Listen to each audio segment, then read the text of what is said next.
For our first Cook With Me video, we are going to be making scrambled eggs and omelets.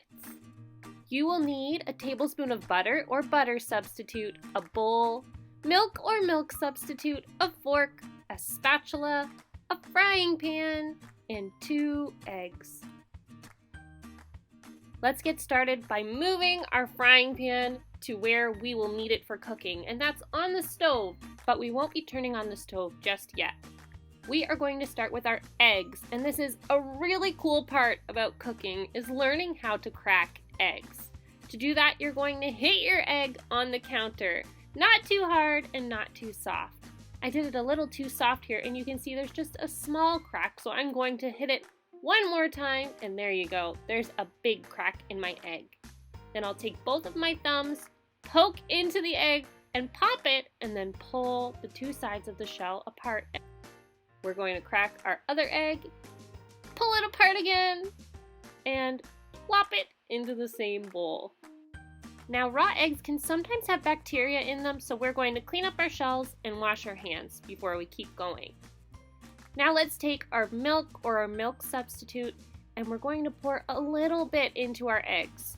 I would say it's maybe a tablespoon of milk. You can see how much I've put in right here. We don't want more milk than eggs. We just want a little touch to make them fluffy. Now we're going to take our fork and whisk everything together. Whisking is just another word for stirring quickly. And whisking takes our egg yolk and our egg whites and our milk and mixes it all together and turns it into one. Once that is totally mixed together, it's time for us to move on to turning on the stove and using the frying pan. Everyone's stove is a bit different, so I'd like you to start by turning your stove to around 4 or 5. On your stove, it might say low to medium heat. My stove is a little bit colder, so I turn it between the 5 and the 6 to cook my eggs. Now that we've turned it on, you can see that the element under the pan is turning red hot, and that means we are not going to be touching that pan with our hands at all. We are going to use a spatula. This is the type of spatula that I use, but at your house, you might have a spatula that looks like this, and either one is fine. I am just more comfortable using this spatula. We are going to take our butter and put a big glob of it in our pan, and then using our spatula, we're going to move that butter all over and coat the whole bottom of the pan. Keep moving that butter around until it is completely melted. If you get nervous and your pan starts moving around, you can grab the handle of your pan, but make sure you don't touch any of the sides where it's hot.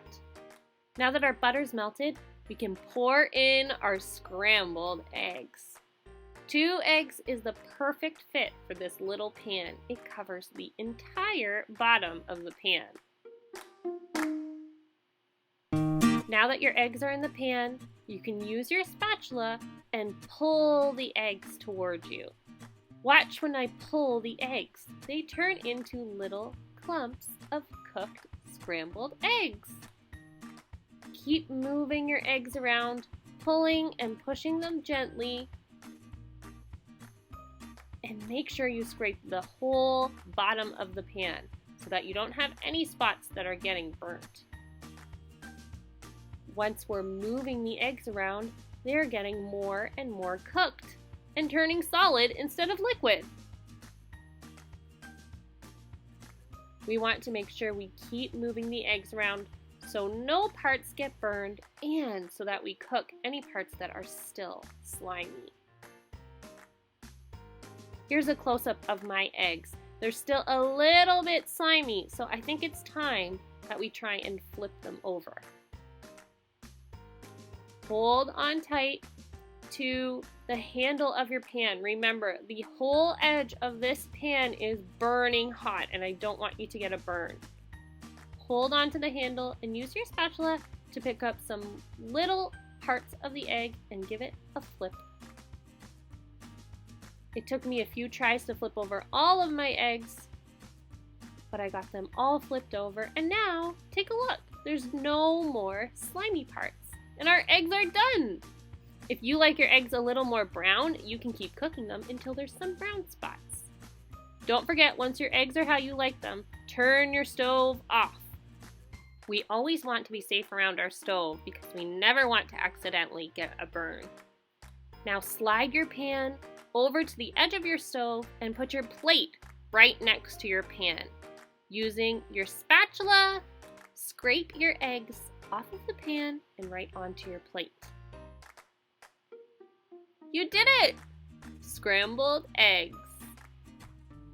And I bet you didn't know that an omelet is basically just scrambled eggs without the scrambling.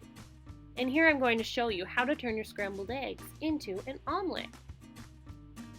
For an omelet, you need a few extra ingredients. I picked some green onions and some cherry tomatoes. And a trick that I have for cutting things is sometimes I use scissors in my kitchen. If you're ever cutting things like cherry tomatoes or things that are round, be very careful and make sure that if you're using a sharp knife, you have permission from a parent. Now that we have our other ingredients cut up, we just have to follow the same steps that we did when we made scrambled eggs, which was cracking our eggs, adding our milk, whisking it all together. But now we add in our extra ingredients to that scrambled egg mixture. Give them a little bit of a mix, and then we move on to pouring them into our buttered pan. Instead of scrambling them this time, we are going to put a lid on top and leave those eggs to cook. Omelets are great because they take a little bit longer to cook, and that gives you the perfect amount of time to make some toast.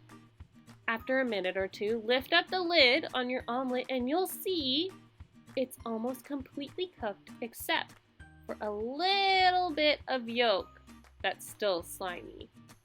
To take care of that last bit of yolk, I'm going to teach you how to flip an omelet.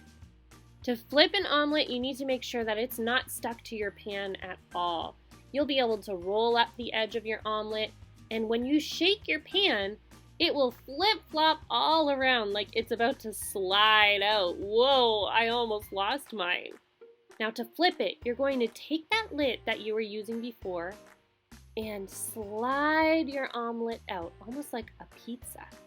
Now put your pan back on the burner and plop your omelet back in the pan. And you flipped it without even breaking it. Make sure you turn your stove off after you flip it because this omelet will cook in no time. Now, once it's finished, pick up your pan with 2 hands and do a flip over your plate. That is a perfect looking omelet. And I bet your toast is ready right on time. We would love to see pictures of you cooking in your kitchen, so please send them in if you try this recipe this week. See you next time, guys. Bye!